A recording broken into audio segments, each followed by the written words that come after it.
नमस्कार दोस्तों, एक जमीन दो दावे, एक कानूनी हकीकत, दूसरा धार्मिक हक, बीच में फंसे लाखों लोग। बात कर रहे हैं उस संस्थान की लाखों एकड़ जमीन का मालिक है, लेकिन उसके दाव पे हमेशा सवाल उठते आए। यह कहानी है वक्फ बोर्ड। एक ऐसी सच्चाई जो आपकी सोच बदल देगी। वक्फ एक इस्लामिक व्यवस्था है जिसमें संपत्तियों को सामाजिक जन कल्याणकारी उद्देश्यों के लिए समर्पित कर दिया जाता है। इस्लामिक इतिहास में वक्फ की परंपरा पैगंबर मोहम्मद के समय से चली आ रही। वक्फ की संपत्ति को निजी स्वामित्व से हटा दिया जाता है और इसे अस्थायी रूप से जनहित के लिए प्रयोग किया जाता है। भारत में वक्फ की शुरुआत मुस्लिम शासकों के शासनकाल में हुई। मुगलों के साम्राज्य में अनेकों मदरसे, मस्जिदें, अस्पताल, धार्मिक स्थलों को वक्फ किया गया। शेरशाह सूरी और मुगल शासकों ने वक्फ की संपत्तियों को कानूनी सुरक्षा प्रदान। ब्रिटिश शासन काल में वक्फ संपत्तियों पे सरकारी नियंत्रण बढ़ने लगा और 1913 में वक्फ अधिनियम एक्ट आया। स्वतंत्र भारत में वक्फ एक्ट 1954 लागू किया गया और 1995 में नया वक्फ अधिनियम पारित किया गया, जिसके तहत इससे वक्फ बोर्ड की संरचना और कार्य प्रणाली को और भी ज्यादा सशक्त किया गया और केंद्रीय स्तर पे सेंट्रल वक्फ काउंसिल बनाया गया। वक्फ से रिलेटेड मामलों को देखरेख कर। सबसे बड़ा क्वेश्चन, वक्फ बोर्ड है क्या और ये काम कैसे कर? वक्फ मतलब अल्लाह के नाम, यानी ऐसी जमीनें जो किसी व्यक्ति या संस्था के नाम पे नहीं है। वक्फ बोर्ड का एक सर्वेयर होता है, वही तय करता है कि कौन सी जमीन वक्फ बोर्ड की है और कौन सी जमीन वक्फ बोर्ड की नहीं। इस निर्धारण के 3 आधार हैं। पहला, अगर किसी ने अपनी संपत्ति वक्फ बोर्ड के नाम कर। दूसरा, या किसी मुसलमान ने या मुस्लिम संस्था ने उस जमीन की लंबे समय से इस्तेमाल किया हो। तीसरा, या उस संपत्ति को कानूनन तौर से वक्फ की संपत्ति साबित कर दिया। कैसे काम करता है वक्फ? वक्फ बोर्ड देश भर में कहीं भी कब्रिस्तान की घेराबंदी करवाता है तो उसके आसपास के जमीनों पे अपना दावा कर देता है। मजारों और कब्रिस्तानों के आसपास की जमीनों पे वक्फ बोर्ड का कब्जा हो जाता है, क्योंकि 1995 के वक्फ एक्ट के अनुसार जिस भी संपत्ति पे वक्फ बोर्ड को लगता है यह संपत्ति वक्फ का है, वो संपत्ति वक्फ बोर्ड को प्रूव करना नहीं पड़ता, बल्कि इस संपत्ति का मालिक को ये प्रूव करना पड़ता है कि कैसे ये संपत्ति वक्फ बोर्ड का नहीं है। 1995 का कानून यह जरूर कहता है कि किसी निजी संपत्ति पे वक्फ बोर्ड दावा नहीं कर सकता, बट यह तय कौन करेगा कि यह संपत्ति निजी है? अगर वक्फ बोर्ड को सिर्फ ये लगता है कि यह संपत्ति वक्फ बोर्ड की है तो उसे किसी दस्तावेज और सबूत को पेश करने की जरूरत नहीं है। सारे कागज और सबूत उसे पेश करने हैं जो इसका दावेदारी कर रहा है। और कौन नहीं जानता कि कई परिवार के पास उनके अपनी संपत्ति का पुख्ता कागज नहीं है और इसी का फायदा उठा के वक्फ बोर्ड उन संपत्तियों पे अपना कब्जा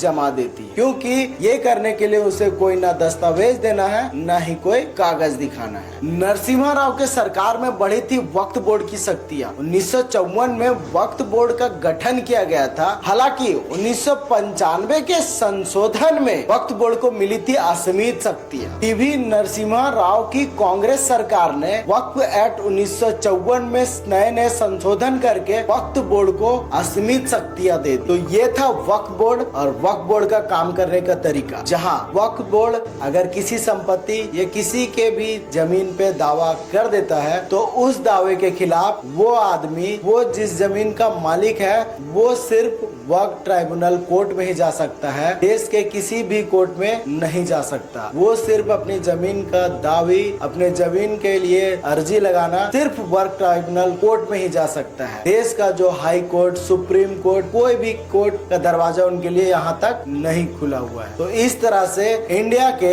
हजारों गैर मुस्लिम तो छोड़ो, मुस्लिम लोग भी इस वक्फ बोर्ड के कारण से परेशान हैं। वक्फ बोर्ड ट्राइब्यूनल कोर्ट में हजारों केस आज भी दाखिल है।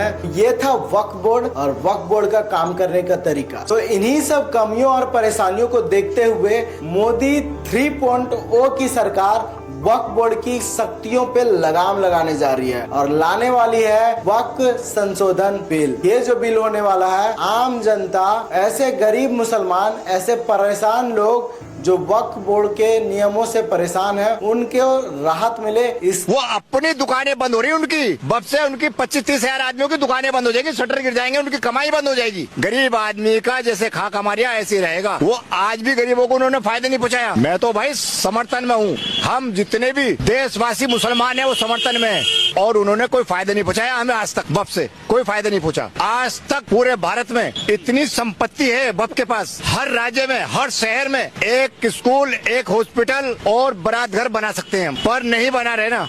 उसमें 25 से 30 हजार आदमी मजे लूट रहे हैं। वो 15-20 गाड़ियों के काफले में चलते हैं। कौन चलते हैं? जिनके नाम वक्फ की प्रॉपर्टी है, जो वक्फ का माल लूट रहे हैं, उनकी दुकानें बंद होने आ रही। और मैं धन्यवाद करता हूँ मोदी जी का और अमित शाह जी का कि वक्फ का बिल लाए और 21 तारीख में आ रहा है, बिल्कुल पास करें। हम साथ हैं, सबसे पहले सनीचर हम करेंगे, सैन हम करेंगे। तो वक्फ संशोधन बिल की खबर आते ही सदन में तो हलचल मची ही है। मुस्लिम के नेता, मुस्लिम के कर्ता धर्ता, मुसलमानों के नाम पे वोट लेने वाले लोग सड़कों पे उतर गए हैं। मुस्लिम संस्थाएं, मुस्लिमों के जो संस्था है वो सब सड़कों पे उतर गई है। जैसे कि दिल्ली की जंतर मंतर, पटना जैसे जगहों में वो उतर के रोड पे वक्फ बिल को वापस लेने की मांग कर रही है। ये लोग का कहना है कि अगर सरकार वक्फ संशोधन बिल लाती है तो वो लोग दूसरा शाहीन बाग का कहानी दोहराएंगे। वो लोग मरने मारने को तैयार है। वो लोग तो सीधा कह रहे हैं कि ये वक्फ बिल नहीं है, नाग बिल है, जहर बिल है। उनका सिर्फ कहना ये है कि आपकी गोलियां कम पड़ जाएगी, वो लोग कम नहीं पड़ेंगे। वो लोग मतलब खुलेआम जंग छेड़ने की बात कर रहे हैं। वो जम्मू कश्मीर में जब धारा 370 हटाने की जब बात की गई थी अमित शाह द्वारा, तो महबूबा मुफ्ती ने ये कहा था कि यहाँ पे खून की नदियाँ बह जाएगी। तो इसी तरह ये भी जो यहाँ पे प्रदर्शन करा जा तो जगदम्बा पाल साहब को आप ये खबर दे दीजिए कि वो पास करके दिखाएं और फिर देखें कि क्या हश्र होता है उनका, और उन पार्टियों का जिन्होंने इस बिल को पास कराया है उसको हम दिखाएंगे। क्या है वक्फ संशोधन बिल? चलिए जो इस धरने पे बैठे हैं उन्हीं से जानते हैं, उन्हीं की जानने की कुछ फुटेज देखते हैं, तब हमें पता चलेगा क्या है वक्फ संशोधन बिल। हमारे मजहब के खिलाफ हमारे पास ये जो देश है ये धर्मनिरपेक्ष राज्य है, सबके पास मौलिक अधिकार है। धर्मनिरपेक्ष राज्य में किसी भी धर्म के अंदर हस्तक्षेप करने का अधिकार नहीं है। तो फिर हमारे अधिकार हमारे देश के अंदर धर्मनिरपेक्ष राज्य में क्यों किया जा रहा है हस्तक्षेप हमारे धर्म के अंदर? मैं आपसे पूछना चाहती हूँ, आप मुझे छेड़छाड़ कैसे? धर्म के साथ छेड़छाड़ कैसे? हमारे धर्मनिरपेक्ष राज्य के अंदर किसी भी धर्म का प्रचार करने का अधिकार है या नहीं? आप मुझे बताइए। कर तो रहे हो आप लोग, यू कैन टेल मी। तो फिर हमारा हस्तक्षेप क्यों किया जा रहा है? धर्मनिरपेक्ष राज्य के अंदर धर्म के अंदर हस्तक्षेप नहीं किया जाता। क्या हस्तक्षेप किया? हस्तक्षेप किया तो जा रहा है हमारे मस्जिदों के अंदर। हम हमारा जो मन चाहे हम पढ़ा सकते हैं, हमारे पास फुल अधिकार, you have constitution, you have fundamental. तो how can say that you interfere हमारे धर्म को इंटरफेयर कर? क्या रोका जा रहा है बताइएगा, कुछ क्या रोका जा रहा है, क्या नहीं किया जा रहा है? आपके धर्म में क्या छेड़छाड़ किया जा रहा है? हमारे धर्म के अंदर हमारे मस्जिद में हम चाहे वो पढ़ाए, हमें आपके मंदिर में किसी ने कहा कि आप भजन करिए, आपको जो करना आप वो करिए। तो हमारे धर्म के अंदर क्यों बोला जा रहा है कि आपको ये करना है, ये करना है? क्या बोला जा रहा है बताइए, सही समझ में नहीं आ रहा क्या बोला? वक्त के एक मिनट बोलिए, नहीं बोलिए, आप बोलिए। मना क्यों कर रहे हैं आप लोग? क्या मना, क्यों मना कर रहे हैं? इशारा क्यों कर रहे हो आप लोग बंद करने के लिए? बात कर रहा हो, बात करने दो ना। धरना प्रदर्शन करने आओ तो बोलना जरूरी है आप लोगों का। तो क्या दिक्कत है, मतलब क्यों रोका जा रहा है आप लोग को? आप उनसे बात कीजिए, मैंने आपको बता दिया जो मुझे आपको बताना था। आप उनसे जाके पूछिए। आपके धर्म के साथ में बताइए मुझे please, you can tell me. ये हमारे पास कॉन्स्टिट्यूशन है, हमारे पास संविधान है, हमारे पास संविधान है। तो आप कैसे जी मानते हो? क्यों नहीं मानते? मानते संविधान को मानते हैं। क्या संशोधन किया जा रहा है उसमें गलत क्या है? संविधान के तहत धर्म के अंदर हस्तक्षेप क्यों किया जा रहा है और धर्म में क्यों नहीं किया जा रहा? आप बताइए मुझे। क्या हस्तक्षेप बताइए ना, कौन सा हस्तक्षेप किया जा रहा है? आपको नहीं पता? आपको इतने सारे हो गए, आपको कुछ नहीं पता? आप बताइए ना। हमसे ज्यादा नॉलेज हम आपको कुछ पता नहीं है। आपकी उम्र कितनी है? मेरी 18 ईयर है। 18 ईयर है।